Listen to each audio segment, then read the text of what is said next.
পরিমণি যদি শর্ত দেয় যে আপনি তাকে বিয়ে করলে সে দিনের পথে চলে আসবে, তাহলে আপনি কি তাকে বিয়ে করবেন?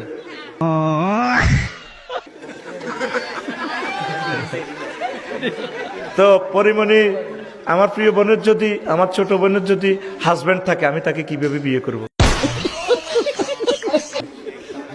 যদি কোনো কারণে হাজবেন্ড কোনো সমস্যা হয়, সে যদি দিনের পথে আসে, তার সব ছবিগুলো যদি ডিলিট হয়, কেমন?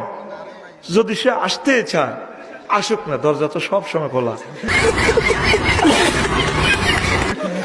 তবে ঘরে যদি আমি মাইদবের খাই, তোরা আমার ফিটের স্থানে একটু ফিট বিছিয়ে রাখিস। আকাশ যদি মাথায় পড়ে ভেঙে উর্ধে দুহাত বাড়াস, সুখের সাথে দুঃখের পানে যদি না ছায় ধৈর্য ধরে থাকিস। তো তোরা আমার পাশে একটু থাকিস আর কি।